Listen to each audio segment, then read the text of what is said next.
I don't know if any of you have noticed, but the last few years have been wild for airline travel. It seems like not even a week can pass before a new viral video is circulating the internet, showcasing some idiot on a plane or airport screaming, shouting, and even starting fights with other passengers and flight staff for no apparent reason. I'm sure it's entertaining when you're sitting at home and come across these videos while casually scrolling through Reddit or Twitter. You might laugh or shake your head at the stupidity and not give it a second thought. Unfortunately, this isn't an option when you're the one on the job.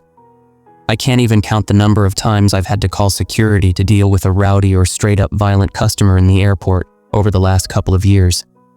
Most of the time, the things that set people off are surprisingly minor and avoidable issues. They want to board now, but it wasn't their turn, so they start harassing me and my coworkers. Another passenger looked at them funny, so they get into a screaming match. A baby is crying, so the grown adult starts whining even louder. The person in front of them took the last chocolate donut with sprinkles from the airport bakery, so they start throwing punches. You would not believe the stuff I've seen. Needless to say, I got tired of it. Getting up to go to work, wondering what kind of unhinged maniac was going to make a problem for me, lost its appeal. So, I started to look for a new job. A few weeks into the job search, I began to get doubtful that I would find a suitable replacement. Seeing as my only tangible skills and experience were in the airline industry, I didn't have much more than other airline jobs within realistic reach. Though I didn't have a problem with relocation, if it meant I was going to end up in another major airport, I had no interest. During one 3 a.m. job search after my long shift at the airport, running on nothing but the jittery movements from the room temperature coffee, I found a new job listing. One Pine Airport, a rural airport in the Midwest. I sat up and took another sip of coffee. The pictures for the place gave an idea of the size, and it looked tiny. Only a couple of runways, a single terminal, and a cute internal design reflective of the forestry that surrounded it. Perfect for me, I thought. I imagined there would not be nearly as many people to deal with. I scrolled down to the job details, and to my relief, it was for the exact same job I had already been doing. The only difference was that it required frequent night shifts. I had done plenty of night shifts before, but doing a few more of them made no difference to me. Surprisingly listed was the pay. I couldn't believe my eyes. They were offering more starting than I was being paid at the airport I had been at for over 3 years. Now wide awake, I eagerly uploaded my resume, filled out all of the application questions, and even spent the next hour crafting an unnecessary cover letter. I headed to bed with the hope that my days at overflowing airports might be over. The next day, as I was getting ready for work, I opened my phone to scroll through notifications and check emails. To my disbelief, I had one from the job I had applied for only hours earlier. The manager at the airport, who had posted the job, requested an interview over Zoom. I quickly replied, and we settled on a time during my lunch break that very day. The first few hours of work breezed by, and as I boarded flight after flight of passengers, I couldn't help but think about the upcoming interview. When it came time, I was nervous as hell, but my fears were diffused within the first minute. A bald, well-kept and well-dressed man joined the meeting room and greeted me with a warm smile. He introduced himself as James. I couldn't have asked for a more friendly interviewer. He welcomed me, and after some small talk and a few questions about my relevant experience, he gave an overview of the job's details, that being the same job I already had with better pay, but more frequent night shifts. No problem with me. After affirming that I knew all the details of the job, James cracked another wide, friendly smile and asked an unexpected question. "When can you start?" I spit the out sip of coffee I had just taken back into the cup. I looked back up at James and tried to find the right words, but I was unprepared. You, aren't gonna give me a call back like later or something? Don't you have more interviews and paperwork waiting to clear and... James waved his hand dismissively at his webcam. You're the only applicant we have, and we couldn't have asked for a better one. As for the paperwork and such, we'll figure that out when we figure it out. The job is yours, whenever you can start, that is. Preferably soon. Though the feelings of shock and confusion remained, they were pushed to the side by my excitement. Throughout the remainder of our conversation, James and I reviewed our schedules and set up a start date before ending the call. I sat back in my break room chair with a sigh of disbelief and a chuckle. I am well aware that it is standard to give at least a 2-week notice to your employer, and moving across states for a job is supposed to take quite a bit of planning, but I was dying to get out of my current job. Through both eagerness and maybe a little stupidity, we settled on a day only a little over a week away. At the end of my shift that day, I let my manager know I had to be done in a week. Though she wasn't happy, she assured me it wouldn't be a problem. My final day was nothing short of horrendous. A couple had come up, demanding and screaming that I refund their tickets for no apparent reason. On top of that, they still wanted to fly. After hearing that no, they would not be able to fly for zero cost, the husband, followed by the wife, both started shouting threats. Security was quickly called to the terminal. As soon as they arrived, I checked my watch to find that my shift was over. I let out a sigh of relief and excitedly walked away. As deprived of sleep as I was, with a long and undoubtedly stressful drive ahead of me, I was still more energetic and in higher spirits than I had been in a long time. Surprisingly, the drive went off without a hitch. I arrived earlier than expected and checked into the motel room I rented for the week, so I had time to get the move figured out. After dumping a few boxes of personal items and a suitcase of clothes into the room, I turned off the lights. I passed out as soon as my head hit the pillow.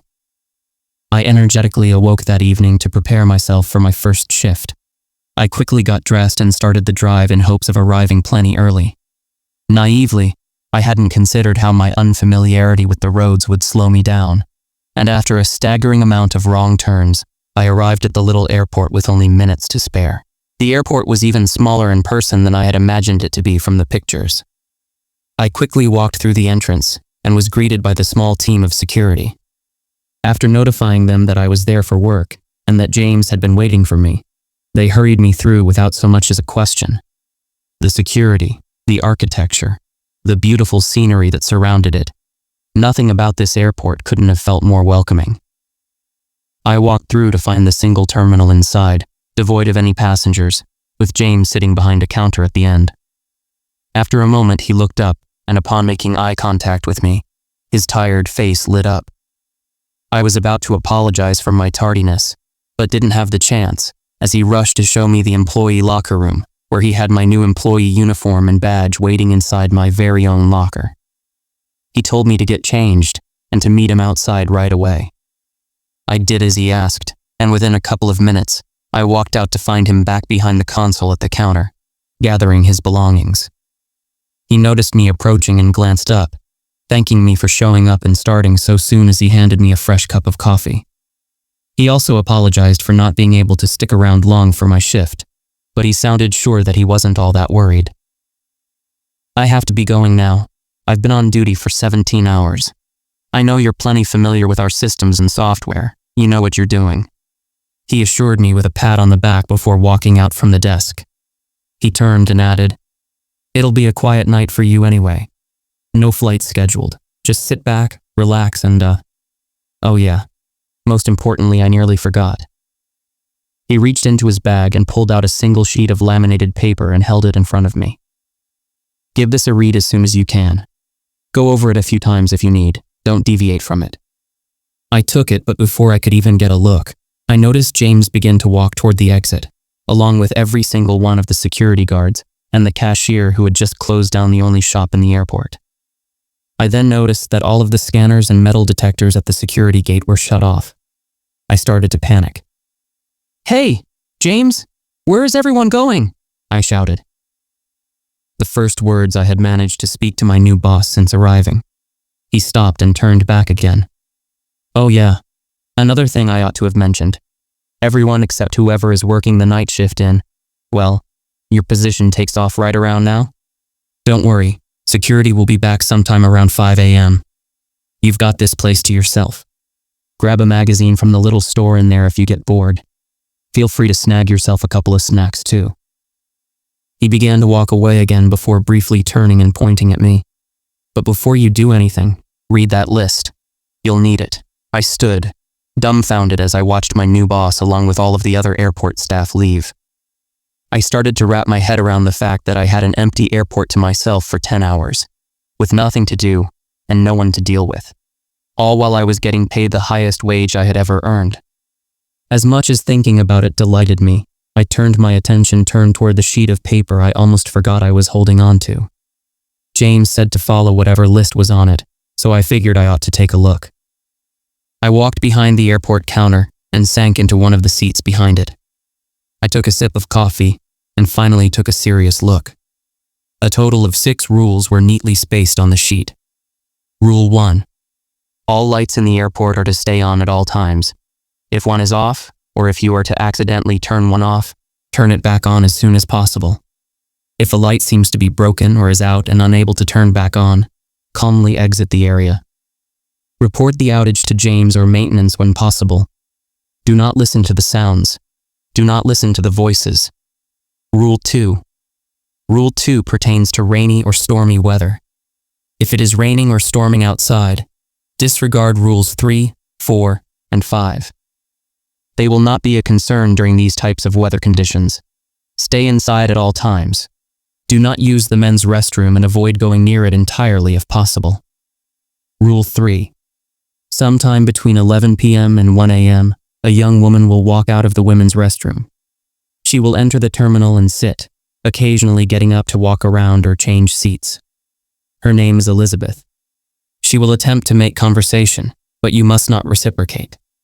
You may look at her. You may give nonverbal communication such as a head nod. You may write as a means of communication, or you may shake her hand, but do not speak to her. If you refuse to speak to her, Elizabeth should be gone within a few hours.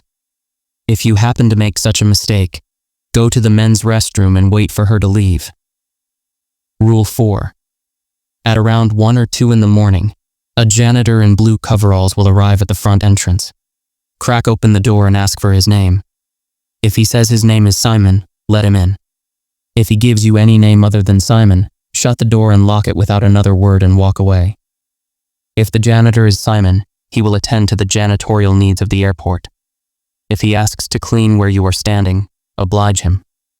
Simon will not interfere with your duties otherwise. He is not hostile or dangerous. You may engage in conversation with Simon. He will leave the same way he came when he feels it is necessary. Rule 5. At around 3 a.m., you may notice that a black and red Cessna Skyhawk has landed on one of the airstrips.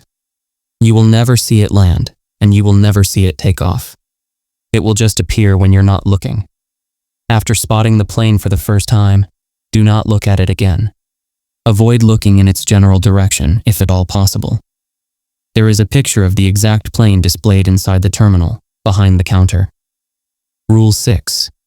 Later in the night, but sometime before dawn, a group of men claiming to be from TSA may arrive at the airport. They will have their own key and let themselves in. Some could be armed. Often they exhibit panicked behavior. They may search through the airport, sweep room to room, and ask questions. They are permitted to search anywhere in the main airport building that they please, and you may oblige to any questioning, but under no circumstances are they permitted to enter the sky bridge. They will not enter without verbal approval, and they cannot harm you. After reading over it a few times, I set the laminated sheet down and leaned back further into my seat before taking a long sip of coffee, wondering what on earth I had just read. I hadn't taken James to be the imaginative type. Most of all, I hadn't taken him to be anywhere near the unprofessional type. Though as I thought about it, it was unusual how rushed this all was, and how he left in such a hurry, leaving so few details. I began to wonder if I was being pranked. I considered that maybe this was all some sort of messed up joke or setup. I ruled that out pretty quickly. This was, in fact, a real airport. I had done plenty of research by the time I got here. At least a few real flights were coming in or going out each day. James has been working here for years, and I couldn't think of a reason why he would jeopardize his job or reputation just to get a scare out of me. After chuckling to myself at the absurdity of my situation, I decided to indulge and see what would happen. Maybe it was a test for me as a new employee. Maybe James wanted to see if I could follow orders.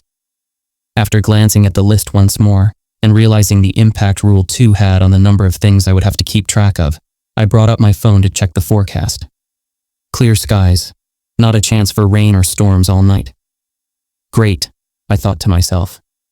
I had to watch out for these Elizabeth and Simon characters to show up, and I suppose not be on the lookout for a random plane to appear on the runway.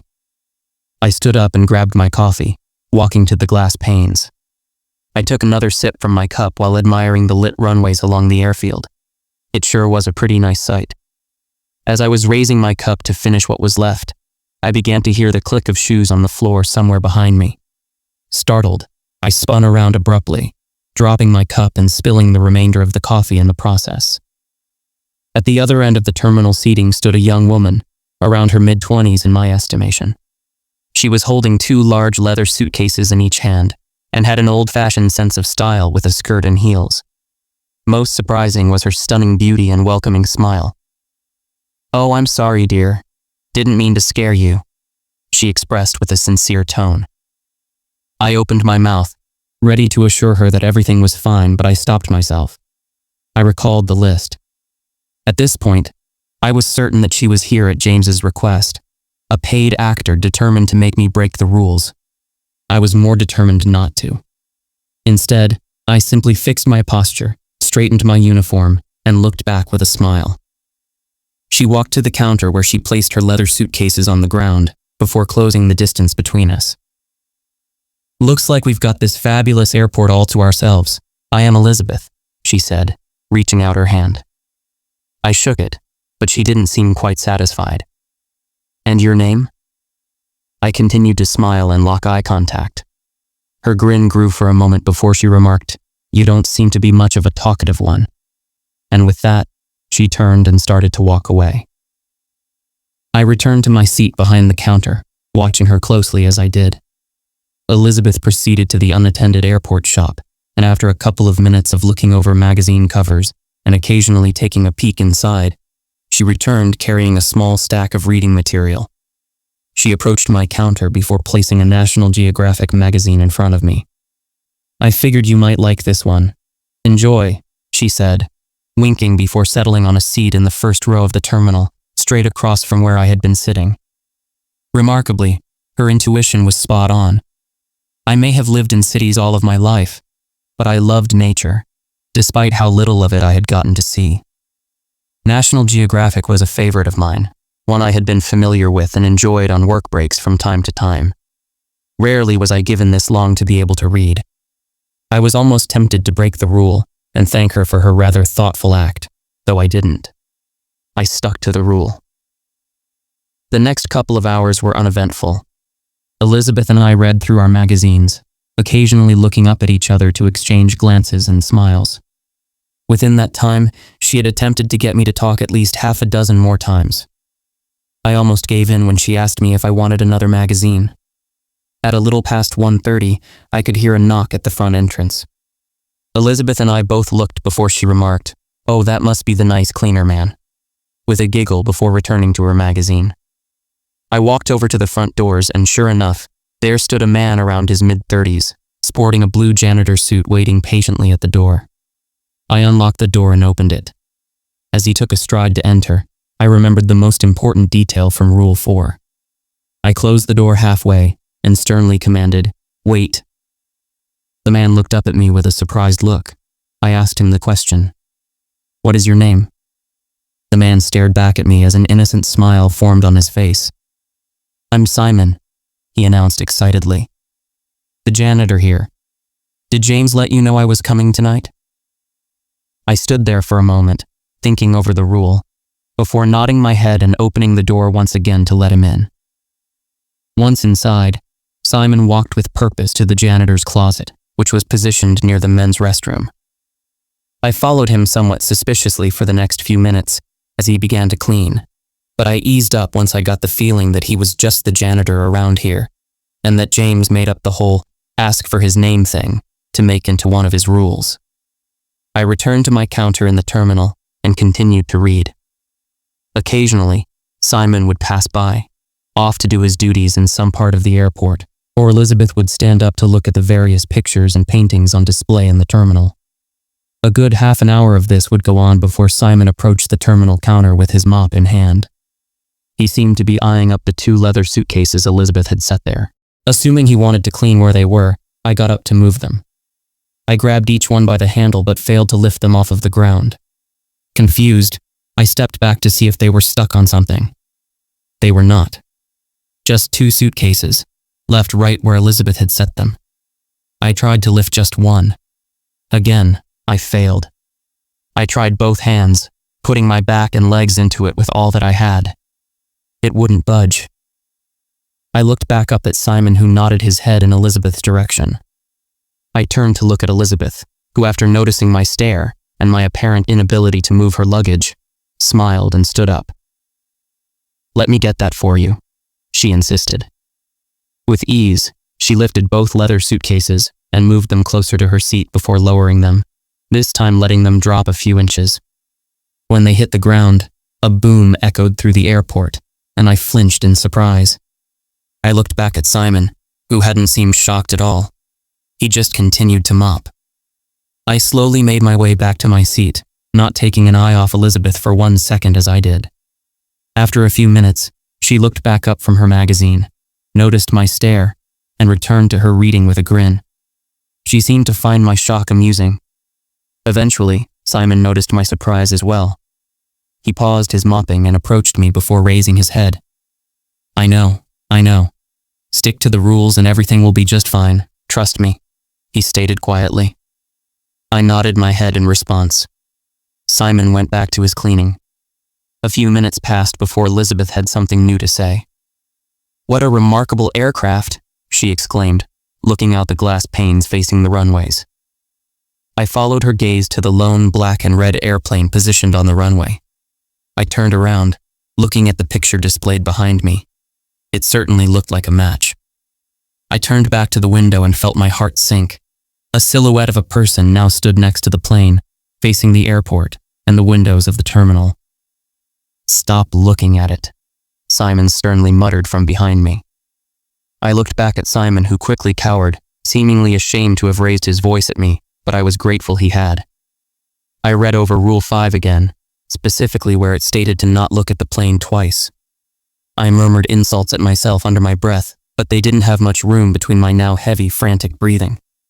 My eyes darted through the other rules. I chose to focus on that sheet of paper.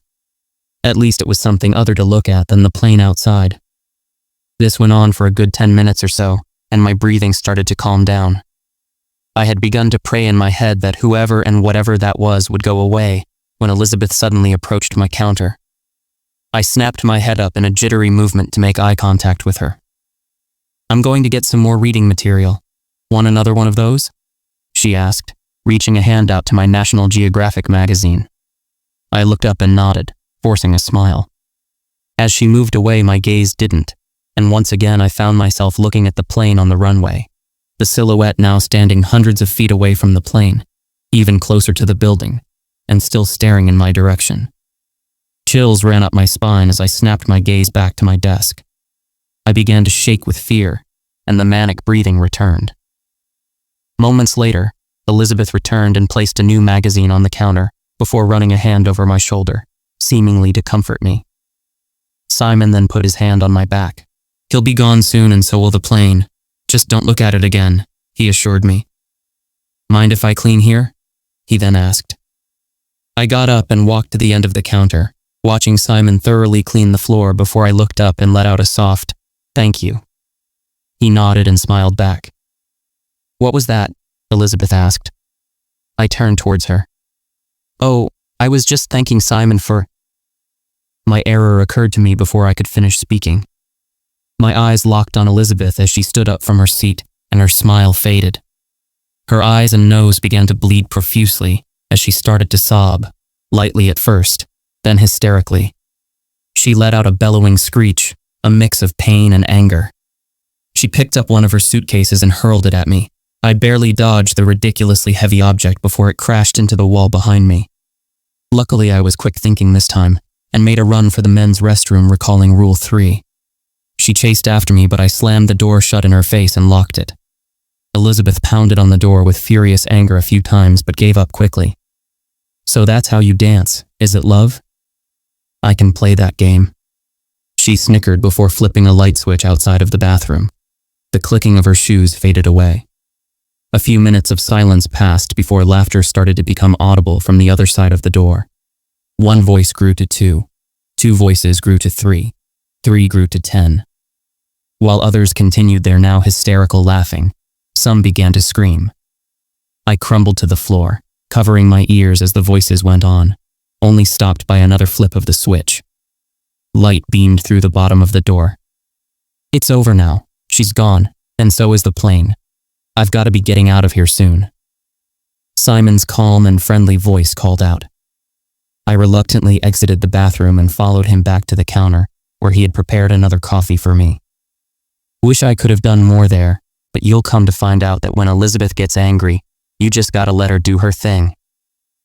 I looked up at him, still with my distraught face, at a loss for words. Over the next few minutes, Simon finished cleaning Elizabeth's blood from the floor before putting everything back into the janitor's closet. He looked down at his watch. I better get out of here. Good luck with the rest of your night. I hope I'll be seeing you soon, he said, letting out a sigh as he again looked at me in pity. I think he knew how shaken up I was. It was like he had seen people in my position before. Something told me he doesn't have a choice on when he leaves. After I watched him exit the door, I returned to my seat behind the counter. I began to feel alone and afraid, but the loneliness wouldn't last at least. Only minutes after Simon left, the doors swung open, and men in tactical gear, most of which had their faces covered in masks and goggles, rushed through the door. I sprung back up from my seat and watched as they did, with not much else I could do.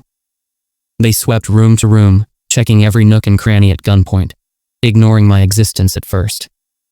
As they cleared the entire building, the 20 or so armed men made their way to the terminal seating area. A lone man in a suit, whom I had not noticed enter, made his way to the front of the group. I'm with TSA. I'm going to need you to answer some questions for me, he demanded. I nodded in affirmation. How many individuals have you seen in this airport since the security team left the building? Besides myself, 2 inside, 1 outside, I answered confidently. Was the individual outside next to a black and red Cessna Skyhawk? No, I replied. The man in the suit looked irritated. If you do not step aside and give us permission to search, I'm afraid I'll have to detain you. Already tired and worn out, I wasn't going to break the last rule. I decided to give a not-so-smart remark to the man in the suit. Looking a little well-armed for TSA, wouldn't you agree? He ignored my comment. Last chance, step aside. No. Again, irritated by my response, the man in the suit turned to his right and raised his chin to give a signal. Gunshots rang out and I collapsed to the floor. I felt as though my life left my body before it all faded to black. The next thing I remembered was the feeling of my hand gripping a water bottle. Then came James's voice. I see you made it through the first night intact. Looks like you got to meet Simon. He's a nice guy. You'll get to like him. And Elizabeth, she's something else, isn't she? I opened my eyes and looked up at James. Am I dead? I asked in a raspy voice. James chuckled in return. No, you did great. You're fine. It does, however, look like you might have been a little assertive to our undead TSA Special Forces wannabes. I would recommend sticking with the less aggressive tone and word choices. Maybe I ought to edit that into the rules sheet. In any case, they can't hurt you, but they can still get a jump out of you, as you saw. Once again, I was at a loss for words. I slowly made my way back to my feet from the ground and looked at the sunrise over the airfield. James held out an envelope for me. I opened it, revealing a stack of crisp $100 bills. A little bonus for your first night. It sure is a lot to go through for the first time, but I promise, you get used to it all. I turned to James with an angry look and finally spoke up. What the hell is wrong with you? What makes you think it's okay to put someone through this without any warning? I'm done. Keep your damn money. I'm gonna go call the cops. I started to walk towards the exit when James stepped in front of me. Look, I know it isn't fair for you, but it wasn't fair for me either. It wasn't fair for any of us. It's not okay, I know. But what do you expect me to do? Someone needs to be here for the night shift. You wouldn't believe any of this if I told you ahead of time. You would have thought I was some sort of nut job, and the police will think of you the same if you tell them. I needed you to see it for yourself." James was starting to get worked up and stopped to breatheth before continuing. "This money is yours, no strings attached. You're free to leave now and never come back. There will be no shame in it." I also started to calm down, but I couldn't bring myself to look James in the eye yet. "If you choose to stay, I'll see you in my office to finish up your paperwork." And with that, James walked away. Facing the front of the airport, I watched the first passengers of the day come through the entrance. I just stood there for a few minutes. Whether I was ready for this job or not, I knew right then I sure as hell wasn't going back to another overcrowded city airport. I turned and headed for James's office.